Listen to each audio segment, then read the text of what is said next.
Constructed in 1931, Attica Correctional Facility was one of the most expensive of its time. Later on in its history, it would be known for something much different.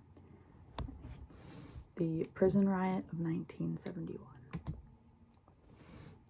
So, Attica Prison is located in Attica, New York on Exchange Street Road, and it cost $9 million to build, making it one of the most expensive correctional facilities built in its time. And it currently houses approximately 2,000 inmates, probably more. And so this is like the front of the building, what you'd see from the road. And this is kind of what the inside looks like. As you can see, it's very small and cramped, like most prisons are, but Attica was especially cramped.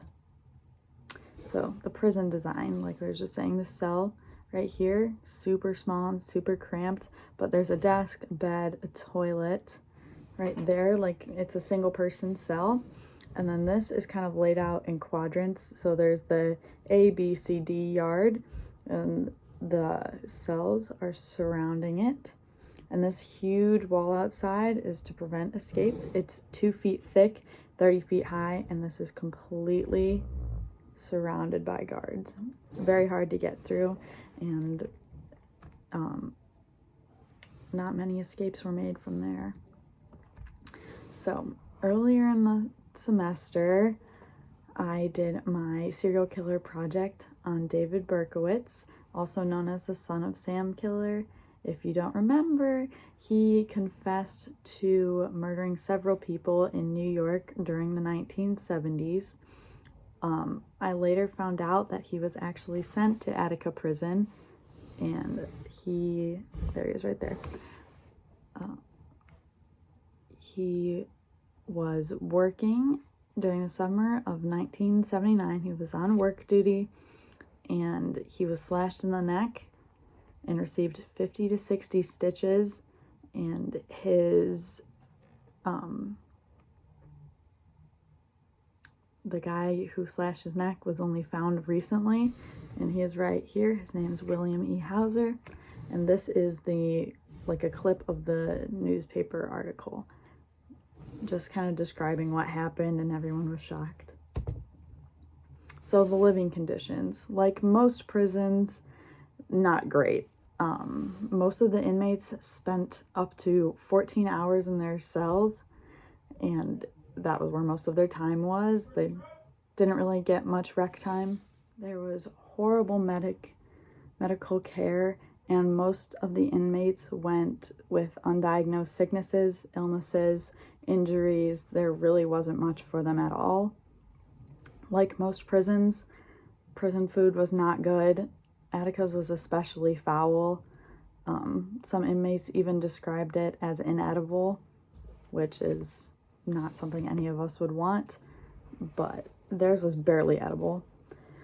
There was limited recreation time. Like I previously stated, inmates spent up to 14 hours in their cells, and if they did get rec time, it was very, very, very limited.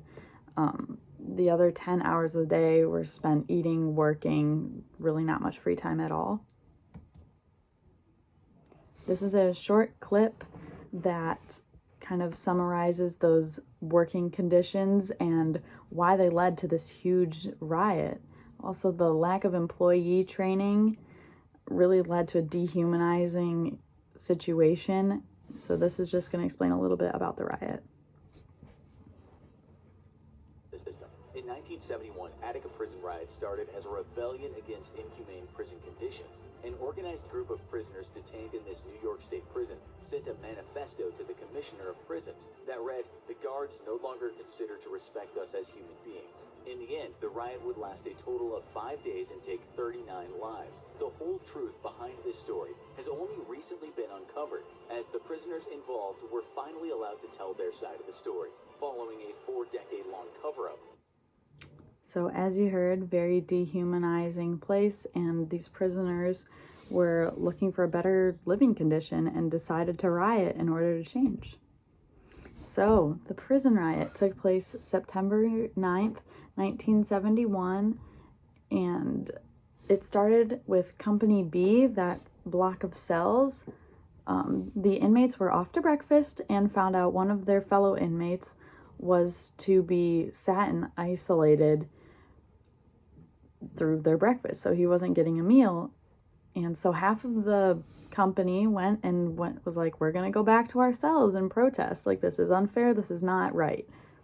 And while they were there, without telling anyone, very sneakily, they freed their member that was supposed to be locked up, and they all went to breakfast together. And they had rec time, very limited, like I said, very limited rec time. They were off to the yard and actually all assaulted Officer Kelly, who was a correctional officer, and he was responsible for taking them to the yard to have their rec time. And this just sparked a whole riot. So the inmates made a manifesto and sent it to the head of prisons and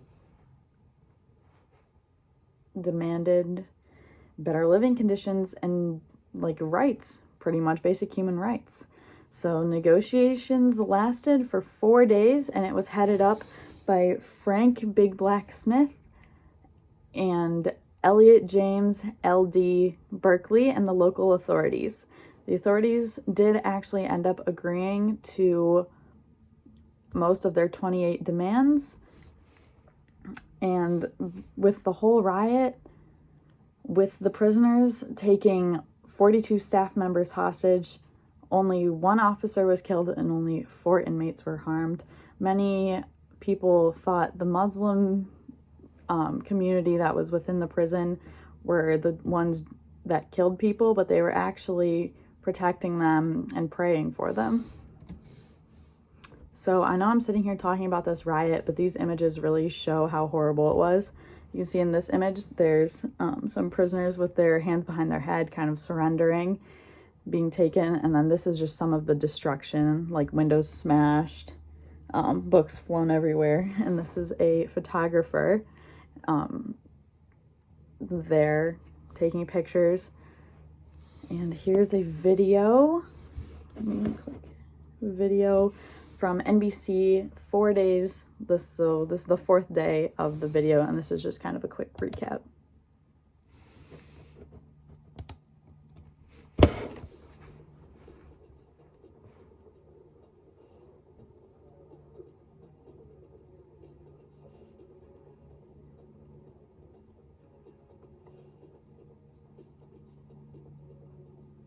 Just 4 days, almost to the minute, after the convict insurrection started. State police, reinforced by sheriff's deputies, National Guardsmen, and correction officers, moving in on the prison.